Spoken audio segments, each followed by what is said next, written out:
पुराने जमाने की बात है।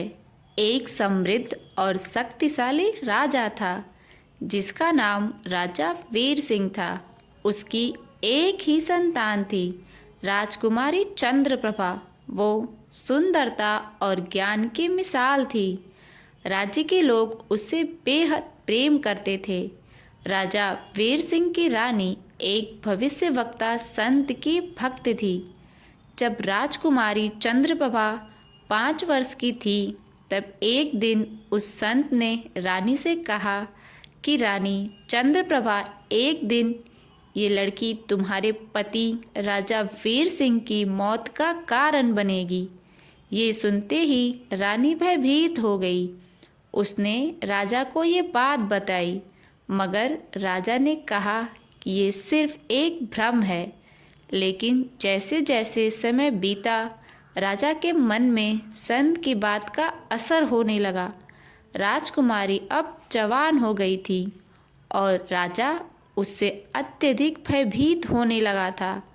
हर दिन ये सोचकर बेचैन रहता कि कहीं उसकी बेटी ही उसकी मौत का कारण ना बन जाए। धीरे धीरे उसके मन में डर के साथ नफरत भी जाग उठी थी। एक रात जब राजकुमारी अपने महल के बगीचे में थी, राजा ने उसका पीछा किया। उसके मन में एक विचित्र भय बैठा था। संत की भविष्यवाणी का छाप था। वो उसके दिल और दिमाग पर पूरी तरीके से छाया था। जब राजकुमारी ने राजा को देखा तो उसने पूछा, पिताश्री, आप इतनी रात को यहाँ कैसे? मगर राजा कुछ नहीं बोला। उसके मन में एक ही विचार चल रहा था, अगर ये लड़की नहीं रहेगी तो मेरी मौत भी नहीं होगी। और बिना सोचे समझे राजा ने तलवार खींच ली और अपनी ही बेटी का गला काट दिया। राजकुमारी ने चीख भी नहीं मारी, बस उसकी आंखों में एक ही सवाल था कि आखिर पिताश्री ने ये क्यों किया? उन्होंने मुझे क्यों मार दिया? जैसे ही राजा ने खून से भरी तलवार देखी, उसका मन रो पड़ा। उसने सोचा, मैंने ये क्या कर दिया?